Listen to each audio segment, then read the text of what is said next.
Oke, halo teman-teman, kembali dengan kami di siaran Ayo Belajar Bahasa Inggris. English is easy, English is fun. Oke teman-teman, kita masih di dalam series yang panjang, series yang sama, yaitu kita berbicara ya tentang parts of speech, seperti itu teman-teman. Jadi untuk teman-teman yang mungkin udah sedikit lupa ya part of speech itu apa, jadi part of speech merupakan kelas kata seperti itu ya, jenis-jenis kata seperti itu yang kita kenal seperti kata kerja, kata benda, kata sifat, kata keterangan, konjungsi, dan juga interjengsi seperti itu misalnya kayak gitu ya. Nah, kalau misalnya di dalam bahasa Inggris kita tadi tuh ya mengenal adanya kata ganti pronoun, kemudian ada noun, kemudian ada verb, kemudian ada adjective, adverb, and so on seperti itu teman-teman. Nah, di episode sebelumnya kita sudah berbicara nih setelah kita mendalami tentang kata ganti orang, pronoun seperti itu. Nah, di episode kali ini kita akan membahas dive down tentang specifically tentang noun seperti itu atau kata benda seperti itu teman-teman. Saya buka dulu. Nih ya. Nah, di sini kita tetap di series yang sama, Parts of Speech, di episode kedua, kita akan membicarakan tentang noun seperti itu, kata benda.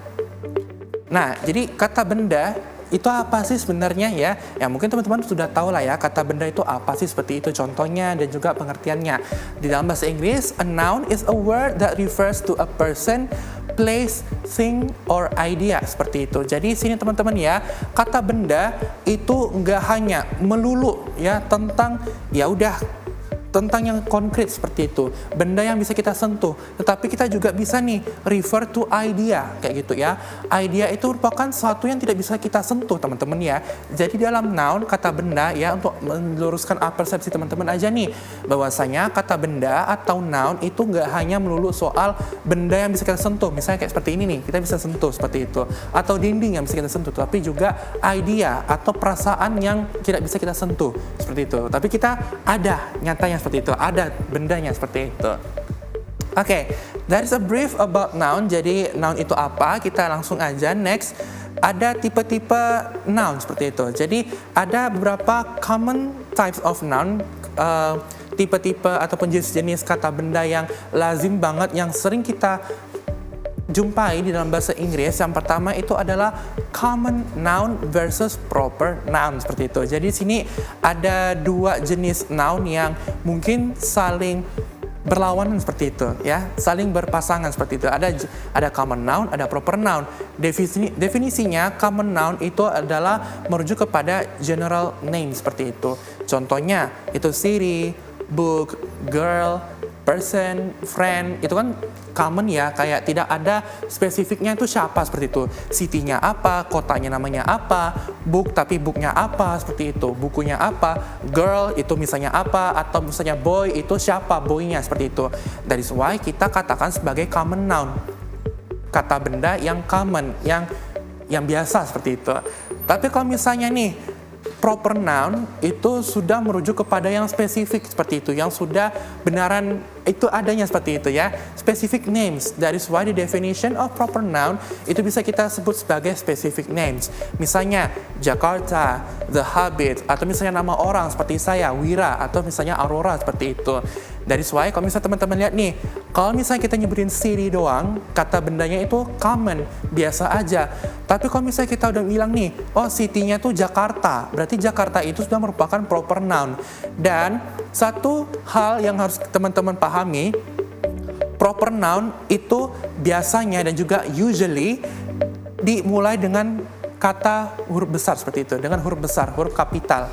Jadi kalau misalnya nih city huruf kecil, ya udah nggak apa-apa. Mungkin kalau misalnya diletakkan di tempat dalam satu kalimat, diletakkan di tengah-tengah posisinya, itu nggak apa-apa, ditulis pakai huruf kecil aja. Tapi kalau misalnya proper noun, dimanapun letak dia di dalam satu kalimat, harus dimulai dengan huruf besar seperti itu, karena it's proper noun.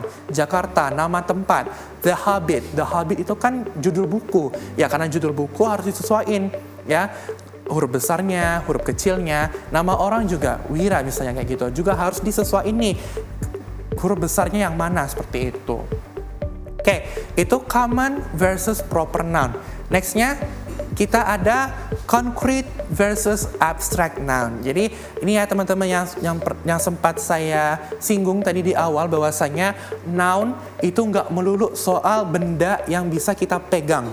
Ya, misalnya tanaman, misalnya laptop, atau misalnya monitor ini. No, but it's also about the things yang tidak bisa kita raih seperti itu, yang tidak bisa kita pegang seperti itu.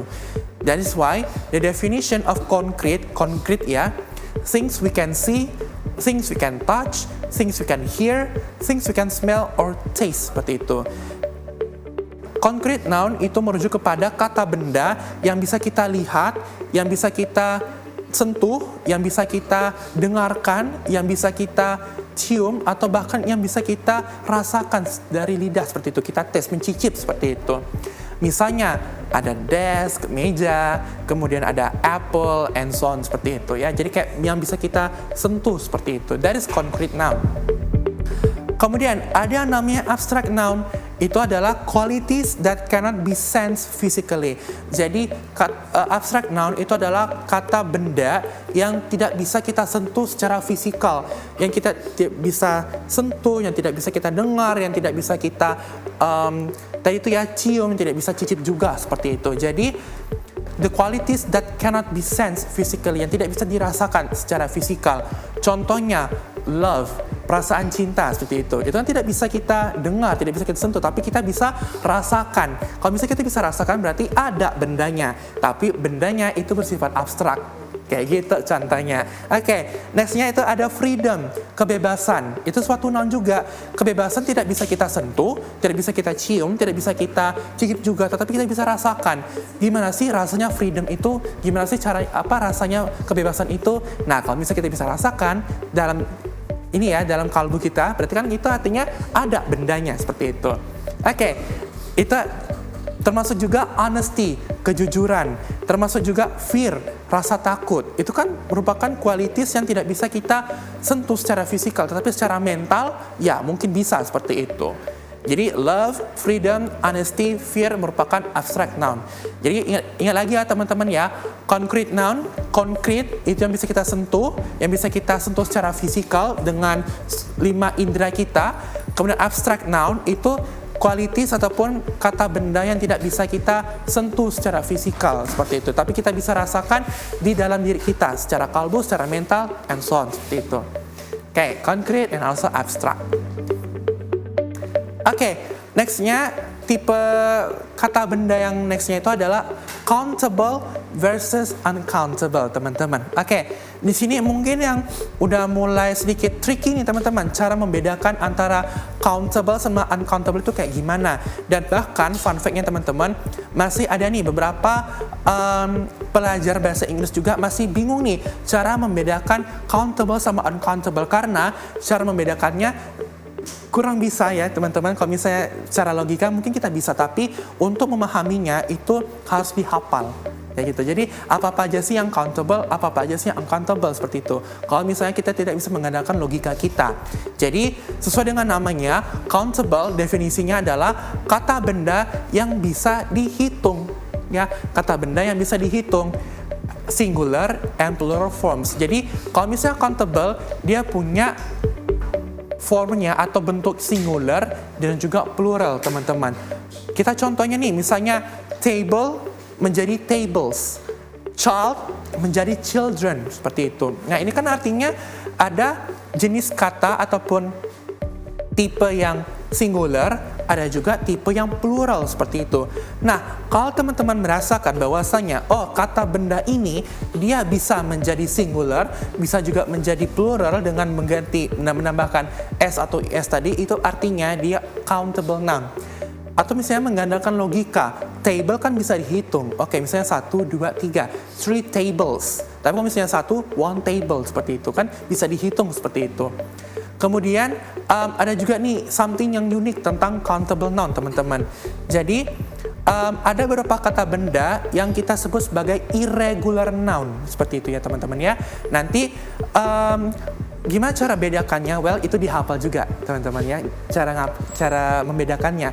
Jadi ada beberapa kata benda yang kalau misalnya diubah dari singular menjadi plural, dia tidak mengikuti aturan S ataupun IS. Kalau misalnya teman-teman lihat nih, table menjadi tables, tetapi child tidak menjadi childs. Ya, kenapa? Karena itu yang kita sebut sebagai tadi itu irregular noun seperti itu teman-teman. Jadi ada banyak lagi list irregular nouns yang bisa teman-teman pahami ya di sebagai PR teman-teman juga seperti itu. Jadi tidak hanya child ataupun children, tapi masih banyak lagi nih contoh uncountable noun yang irregular, yang tidak mengikuti aturan S maupun IS seperti itu. Nextnya kita punya uncountable noun, kata benda yang tidak bisa dihitung seperti itu, yang tidak bisa dihitung secara individual dan juga tidak mempunyai plural form seperti itu. Ya teman-teman ya, kita lihat lagi nih, ada water, ada air, ada rice, ada advice seperti itu. Itu kan merupakan kata benda ya seperti itu teman-teman ya. Kita coba lihat nih, water. Water kenapa bisa uncountable noun? Padahal kita bisa hitung pakai liter, 1 liter air, 3 liter air, atau 3 mililiter air seperti itu. Well, that is the thing. Itu masalahnya. Ya, water itu kita sebut sebagai 1 air, 2 air, 3 air, tidak bisa. Tapi kita pakai yang namanya ukuran. Tadi itu ya, ada liter, mililiter, atau misalnya cubic apa, and so on seperti itu ya. That is why uncountable noun, kalau misalnya kita pengen measure, kalau misalnya kita bisa ukur, kita pakai besaran ukurannya tadi, kayak gitu ya, pakai liter, mililiter, and so on. Sama halnya dengan rice. Ya kalau misalnya teman-teman ya berani lah ya, atau misalnya punya waktu banyak menghitung rice, beras satu persatu itu oke. Kalau misalnya teman-teman bilang itu countable noun, oke, prove it kayak gitu. Misalnya 1 beras, 2 beras, 3 beras kayak gitu. Tapi pada kenyataannya kita tidak bisa ya menghitung satu-satu seperti itu. Nah, jadi rice itu termasuk uncountable noun yang kalau misalnya kita pengen ukur nih, kalau misalnya kita pengen sebutkan seberapa banyak jumlahnya, kita pakai besaran tadi, misalnya 3 kg beras, 5 kg beras, tetapi tidak pernah 2 beras, 3 beras, 5 beras, tidak pernah kayak gitu. Jadi kita menggunakan ukuran teman-teman. Oke, jadi countable noun yang bisa dihitung ya, punya singular dan juga plural forms yang pakai S atau IS atau irregular noun. Kalau uncountable noun dia tidak bisa dihitung, tidak punya plural forms, tetapi bisa dihitung atau bisa diukur dengan besaran-besaran tertentu seperti itu. Jadi itu ya types of noun yang untuk countable sama uncountable noun seperti itu teman-teman. Nah teman-teman jangan kemana-mana dulu. Setelah ini kita masih banyak yang harus kita bahas tentang types of noun dan juga contoh-contohnya. So jangan kemana-mana, kita bakal lanjutin setelah pesan-pesan yang berikut ini.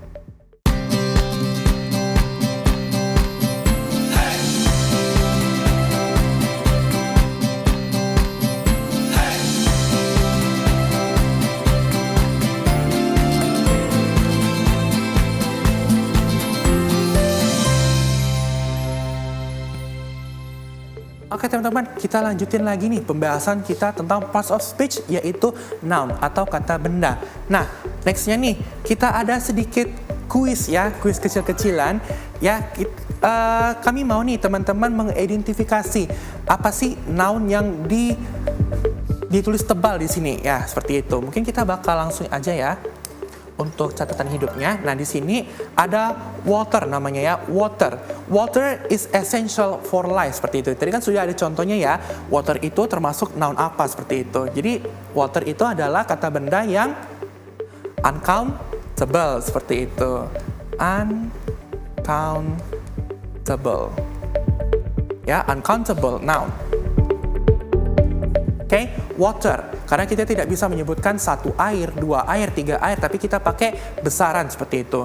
Nextnya ada Jakarta. Jakarta is the capital of Indonesia. Mungkin ini yang versi lamanya teman-teman. Kan sekarang kita Jakarta udah pindah seperti ibu kota kita udah pindah seperti itu. Tapi di sini Jakarta is the capital of Indonesia. Nah, Jakarta sendiri itu jenis nounnya tadi apa? Adalah proper noun. Apa tadi ciri-ciri proper noun? Satu diantaranya adalah dia selalu dimulai dengan huruf besar atau huruf kapital. Jadi kalau misalnya teman-teman nih udah lihat ada huruf kapital di depannya, berarti udah otomatis itu proper noun karena itu nama seperti itu. Kemudian ada I have a cat and 2 dogs seperti itu. Apa nih jenis noun-nya seperti itu. I have a cat, saya punya seekor kucing dan juga 2 ekor doggy seperti itu, 2 ekor anjing seperti itu. Nah, ini jenisnya adalah kebalikan dari uncountable tadi ya, itu adalah countable. Countable noun, why? Karena kita bisa hitung. Oh, kucingnya 1, guguknya ada 2 seperti itu. Maka kita bisa sebut sebagai countable noun seperti itu.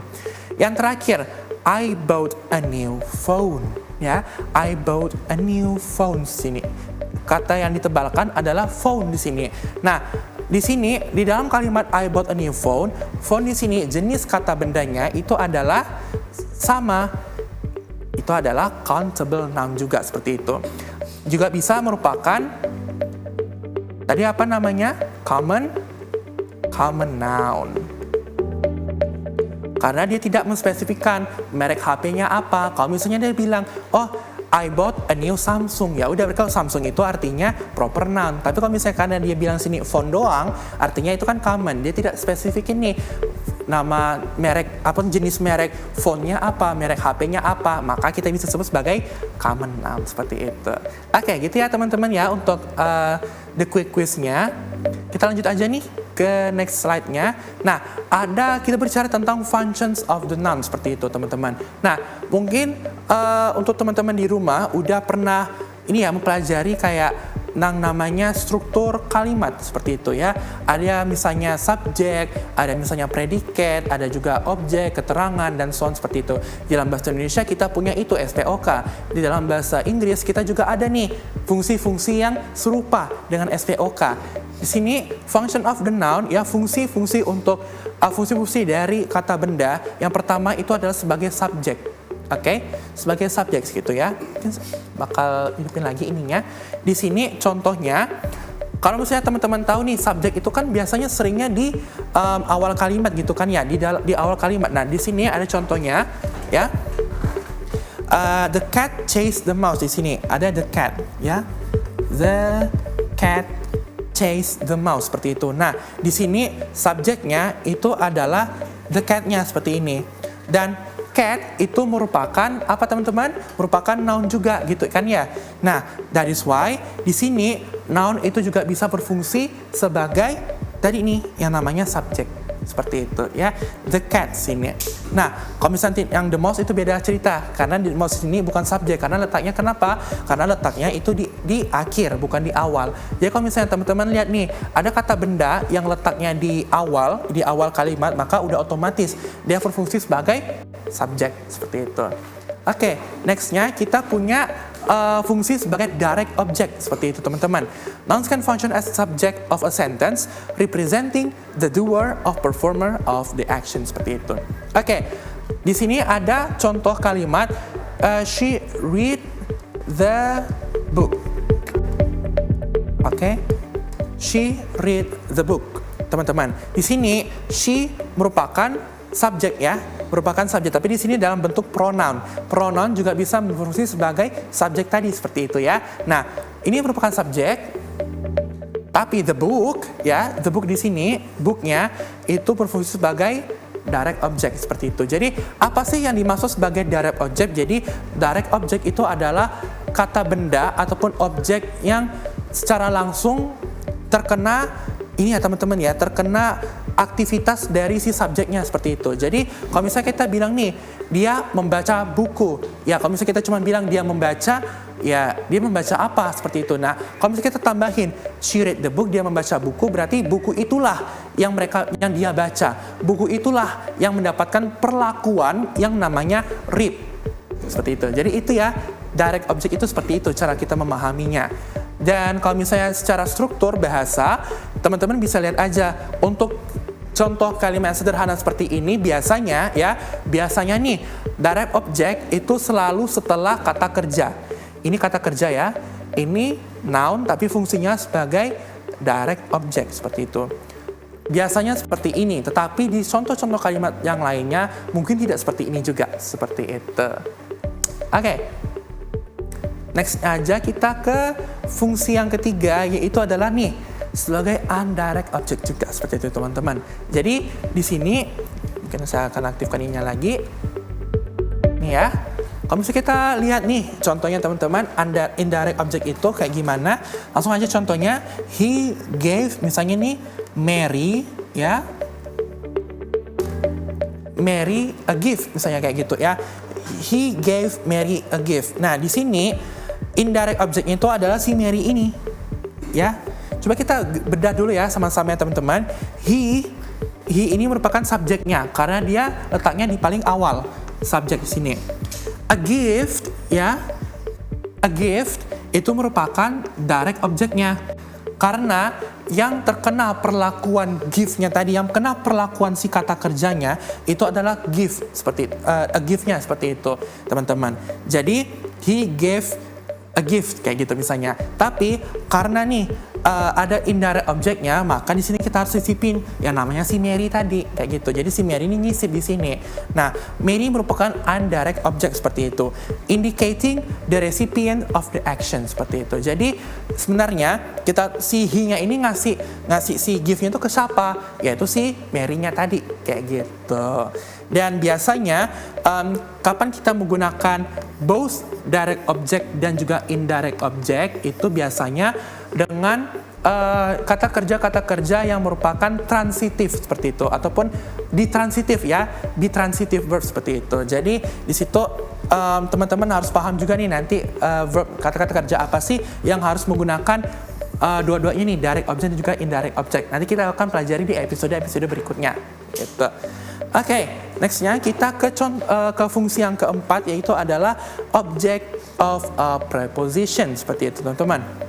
Nah, nouns can be the object of a preposition indicating the relationship between other words in the sentence. Jadi noun di sini fungsi sebagai objek daripada si preposition itu, dan teman-teman refer back di episode sebelumnya kita juga udah spill nih bahwasanya preposition ya, preposition itu fungsinya satu diantaranya itu adalah menjelaskan relationship ataupun hubungan antar kalimat atau bahkan antar kata di dalam satu kalimat itu sendiri kayak gitu. So, for example di sini ya, the book is on the table. Kayak gitu. Nah, di sini on ya, on pada atau di atas itu merupakan yang namanya preposition seperti itu. The table itu merupakan objek, tapi objek dari si preposition ini kayak gitu. Nah, kenapa harus ada object of a preposition? Karena kalau misalnya teman-teman cuma bilang nih, the book is on, bukunya pada atau bukunya di atas, ya di atas apa? Apakah di atas kursi kah, atau di atas meja, atau di atas siapa kayak gitu kan. Nah, makanya ada yang namanya object of a preposition seperti itu teman-teman. Jadi the table di sini itu fungsinya sebagai ini penjelas dari si preposition itu sendiri kayak gitu. Oke? Nah, teman-teman kita rekap dulu. Nah, fungsi dari kata benda itu apa-apa aja. Yang pertama tadi itu ya, sebagai subjek, teman-teman ya. Sebagai subjek itu biasanya letaknya itu adalah di awal kalimat, seperti itu ya. Tadi itu ya ada the cat chased the mouse, seperti itu. Untuk direct object itu kata benda yang berfungsi sebagai direct object itu adalah objek yang terkena perlakuan dari si verb itu sendiri. Misalnya, she read the book. Dia membaca. Ya, membaca apa? Membaca si buku itu. Berarti buku itulah yang sedang dibaca. Kayak gitu. Oke. Nextnya itu adalah kata benda yang sebagai indirect object seperti itu. Jadi objek atau siapa sih yang terkena dari si perlakuan seluruhnya kayak gitu. Jadi di sini ada he gave Mary a gift seperti itu. Berarti kan ada tujuannya gitu. Tujuannya ke siapa? Dia kasih si gift ini, yaitu adalah ke si Mary tadi seperti itu. Dan untuk indirect object teman-teman juga harus tahu ya, bos ya, untuk direct object dan juga indirect object, teman-teman harus tahu apa-apa aja sih kata kerja yang transitif, apa-apa aja sih yang ditransitif seperti itu. Kemudian ada juga object of preposition yang menjelaskan relationship ataupun menjadi objek dari si kata preposition itu sendiri seperti itu. Oke teman-teman, saya rasa sini kita sudah rampung ya untuk membahas tentang kata benda di dalam bahasa Inggris. Tetapi kita masih banyak checklist lagi teman-teman. Masih ada 6 part of speech yang bakal kita bahas di episode berikutnya seperti itu. So, jangan lupa dipantengin terus untuk di siaran kita yang belajar bahasa Inggris, khususnya di series part of speech seperti itu. Sampai jumpa di episode berikutnya teman-teman.